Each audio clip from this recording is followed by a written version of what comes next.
नमस्ते बच्चों। आज हम पंच तत्वों की कहानी का अध्ययन करेंगे। सबसे पहले इस पाठ के उद्देश्य को हम देखते हैं। आयुर्वेद में पंच महाभूतों की चर्चा मिलती है। इसमें कहा गया है कि सृष्टि और मनुष्य शरीर का निर्माण 5 तत्वों से हुआ है: पृथ्वी, जल, अग्नि, वायु और आकाश। इनके बिना जीवन की कल्पना असंभव है। ये पांचों तत्व इंद्रियों के 5 गुणों के साथ भी जुड़े हैं। जैसे पृथ्वी तत्व को इंद्रियों के 5 गुणों सुनना, छूना, देखना, चखना, सूंघना द्वारा जाना जा सकता है। जल की कोई गंध नहीं होती, लेकिन इसे सुना, छुआ, देखा व चखा जा सकता है। अग्नि को सुना, देखा व महसूस किया जा सकता है। वायु को भी सुन और महसूस कर सकते हैं। आकाश केवल ध्वनि का माध्यम है। इस नाटक में पंच तत्व 5 पात्रों के माध्यम से अपनी कहानी बताते हैं और अपने प्रयोग के लिए मानव जाति को सचेत भी करते हैं। आइए पाठ की ओर चलते हैं। पृथ्वी। अरे वाह दादा, कितना सुंदर आयोजन है, स्वच्छ और सुव्यवस्थित। जल। इतने दिनों बाद ऐसी स्वच्छता और सुंदरता देखकर हृदय खिल उठा है। समय। यह आयोजन तुम सब के लिए ही तो किया गया है। मनुष्य जो मेरी श्रेष्ठतम कृति है, जिसमें तुम सब का अंश है, जिसके लिए मैंने तुम सब का निर्माण किया, वह तुम्हारा महत्व समझे, यही मैं चाहता हूँ। आकाश। यह सब देखकर हमें अपने आरंभ के दिन याद आ गए हैं, है ना पृथ्वी? पृथ्वी। देखिए ना, कितनी दुर्बल और तेजहीन हो गई हूँ मैं। अपने उद्भव काल में जब मैं सूर्य से अलग हुई थी, तब मैं एक जलते हुए वाष्पपुंज के रूप में थी और उसी के समान तेजवान थी। जल। हाँ पृथ्वी, तुम्हारे ताप से मेरा भी जन्म हुआ। सूर्य से अलग होकर तुम्हारे ठंडे होने की प्रक्रिया में बनी भाप बादलों के रूप में वायुमंडल में आच्छादित हो गई। ये बादल मेरे रूप में बसते तो थे, लेकिन तुम तो तब इतनी हटी थी कि मुझे ठहरने ही नहीं देती थी। मैं बेचारा तुम्हारी गर्मी से भाप बनकर फिर से वायुमंडल में पहुंच जाता था। आकाश। हाँ जल, तुम्हारे अथक प्रयास की मैं सराहना करता हूँ और यह भी जानता हूँ कि वायुमंडल में भी तुम्हारा मन नहीं लगता था। तुम कुछ दिनों में फिर घनघोर वर्षा के रूप में पृथ्वी पर आ जाते थे। करोड़ों वर्षों तक यही प्रक्रिया तो चलती रही थी। क्यों पृथ्वी? मैं सही कह रहा हूँ ना? पृथ्वी। जी हाँ, लेकिन मैं क्या करती? सूर्य से अलग होकर मेरे ताप में बस इतनी ही कमी आई थी कि मेरी ऊपरी सतह पर कठोर पपड़ी सी जम पाई। मेरा भीतरी भाग जैसे जैसे ठंडा होकर सिकुड़ता गया, वैसे वैसे मेरी ऊपरी सतह में भी सिकुड़ने आने लगी। इन्हीं सिकुड़नों ने पहाड़ों और घाटियों का रूप ले लिया, लेकिन तब भी मेरा धरातल तप रहा था, क्योंकि अग्नि मेरे गर्भ में ज्वालामुखी के रूप में विद्यमान थी। ये ज्वालामुखी फूटते रहते थे, जिससे निरंतर भूकंप आते थे और लावे के रूप में अग्नि बाहर निकलती थी। समय। हाँ पृथ्वी, लेकिन तुम्हें जल का आभार मानना चाहिए, जिसने तुम्हें शीतल करने के लिए प्रयासों में कोई कमी नहीं आने दी। घनघोर वर्षा के रूप में जल ने तुम्हें इतना ठंडा कर दिया कि वह तुम्हारे धरातल पर ठहरने लगा और समुद्रों के रूप में एकत्र हो गया। जीवों की उत्पत्ति भी तभी संभव हो पाई। जल। यह बात सही है कि मैं ही पृथ्वी पर जीवन की उत्पत्ति का आधार बना, लेकिन यह कार्य अग्नि और वायु की मदद के बिना संभव नहीं था। पृथ्वी। वह कैसे? अग्नि। हुआ यह कि अनवरत मूसलाधार वर्षा के बाद जब पृथ्वी पर छाए बादल छटे, तब सूर्य की किरणों के रूप में मैं पृथ्वी पर पहुंची और जीवों के उत्पन्न होने की प्रक्रिया शुरू हुई। लेकिन तब तक पृथ्वी पर कोई वनस्पति नहीं थी, केवल ज्वालामुखी थे। इसलिए जीव उत्पत्ति सबसे पहले समुद्रों में हुई। जल। अरे वायु, कितना खाओगी? कुछ बोलो भी। वायु। मैं तो वायुमंडल से लेकर पृथ्वी के चतुर्दिक कई सौ मीलों तक फैली हूँ। मुझ में कई गैसों का मिश्रण है। जीवन के आरंभ के शुरुआती दिनों में मुझ में कार्बन डाइऑक्साइड रूप की अधिकता थी, जिसकी कुछ मात्रा चट्टानों में कार्बोनेट के रूप में जम गई और कुछ समुद्रों में अवशोषित हो गई। पृथ्वी। हाँ, कार्बन डाइऑक्साइड के बारे में एक महत्वपूर्ण बात यह है कि यह मेरी सतह के तापमान को ग्रीन हाउस प्रभाव द्वारा 35 डिग्री सेल्सियस तक बनाए रखती है, वरना यह 21 डिग्री से 14 डिग्री होता, यानी कार्बन डाइऑक्साइड के अभाव में समुद्र जम जाते और जीवन की कोई संभावना ही न होती। वायु। बिल्कुल ठीक, लेकिन जीवों और वनस्पतियों की व्युत्पत्ति के लिए मेरे ऑक्सीजन रूप की ही आवश्यकता थी। पृथ्वी। इसके लिए तो मुझे तुम्हें धन्यवाद देना चाहिए वायु। तुम न होती तो मुझ पर उत्पन्न जीव और वनस्पतियाँ जीवित ही न रह पाती। वायु। वो तो है, मैं तो लाजवाब हूँ। समय। हाँ, मुझे आज भी याद है जब जीवन के अंकुर पनप रहे थे, तब रासायनिक प्रक्रियाओं के चलते क्लोरोफिल नामक हरा पदार्थ पैदा हुआ। इस हरे पदार्थ में एक विशेष गुण यह था कि यह सूर्य के प्रकाश की उपस्थिति में जल की सहायता से कार्बन डाइऑक्साइड को ऑक्सीजन में बदल देता था।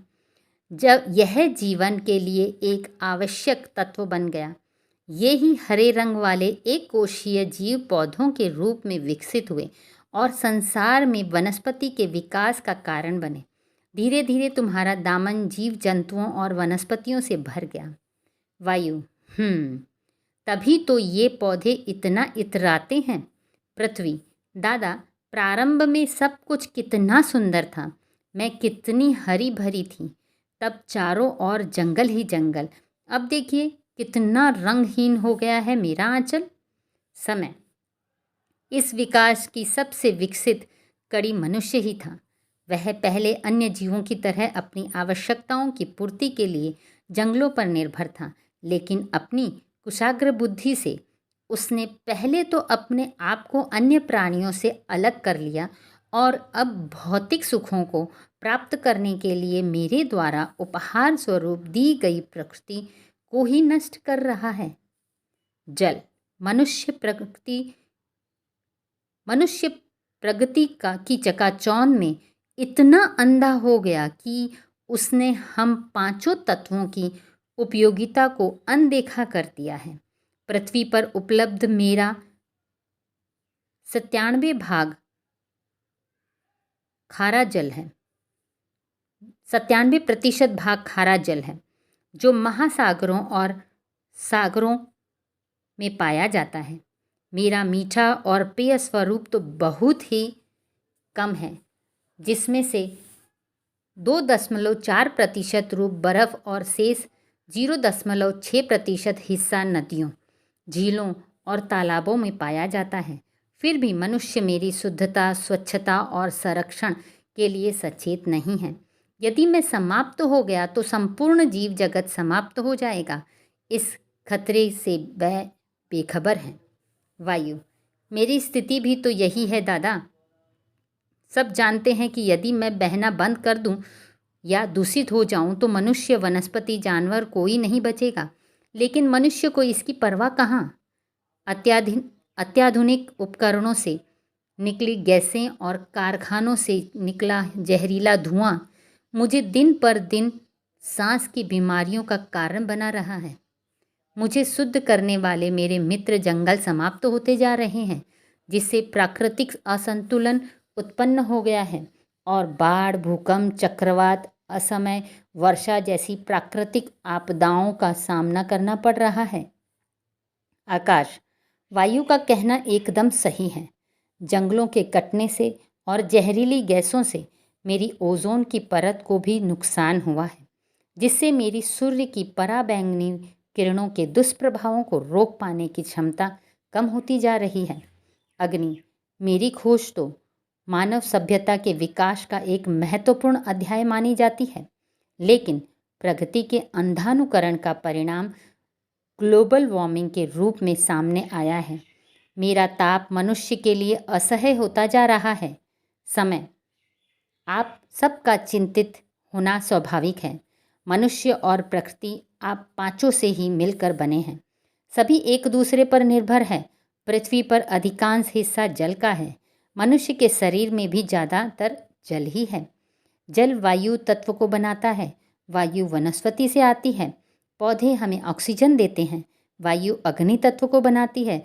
अग्नि से जलने के बाद जो बचता है वह पृथ्वी तत्व है। पृथ्वी के चारों ओर आकाश का आवरण है। आकाश में बादलों से जल बरसता है। यह जल तत्व को बनाता है। इस प्रकार जीवन में उत्पत्ति का चक्र चलता है। पांचों तत्व। आज पर्यावरण दिवस के अवसर पर हम पंच तत्व मानव जाति को यह संदेश दे रहे हैं कि अपनी विचारधारा बदलो। प्रकृति के साथ सामंजस्य बनाते हुए उसके अनुकूल होकर चलो। प्रकृति से सिर्फ लेना ही नहीं, देना भी सीखो, क्योंकि अगर अब भी सचेत नहीं हुए तो आने वाली पीढ़ी के लिए कुछ नहीं बचेगा। आइए इस पाठ के कुछ प्रश्नों उत्तर को देखते हैं। मौखिक।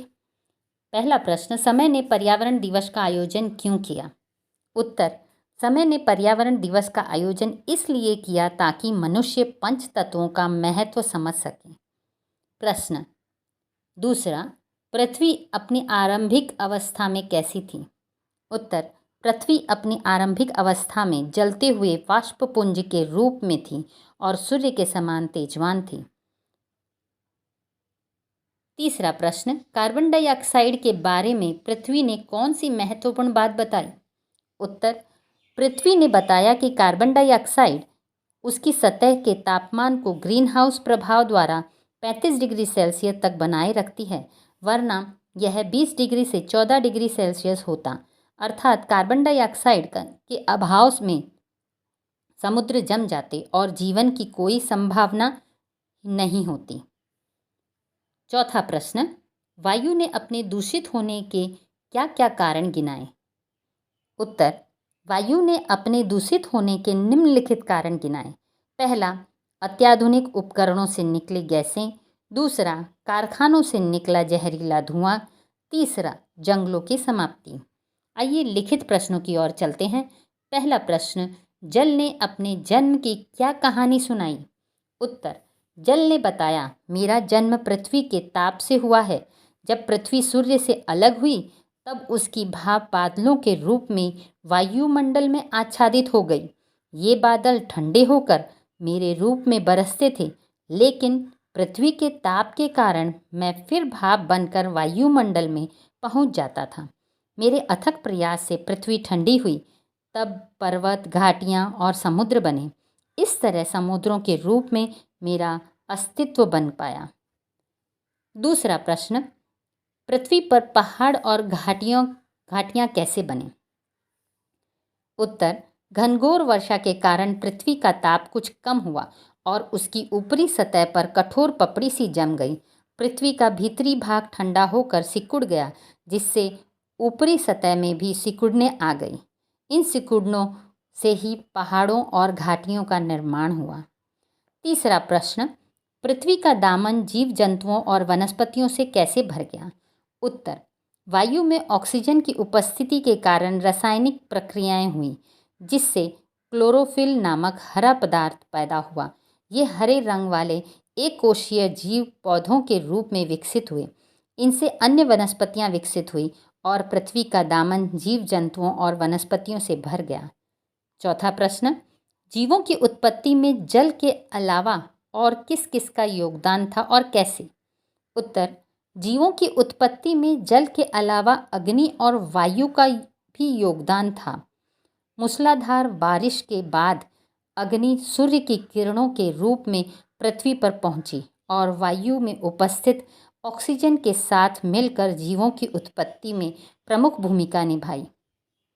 पांचवा प्रश्न, समय ने जीवन की उत्पत्ति का क्या चक्र बताया? उत्तर, मनुष्य को प्रकृति पंच तत्वों से मिलकर बने हैं।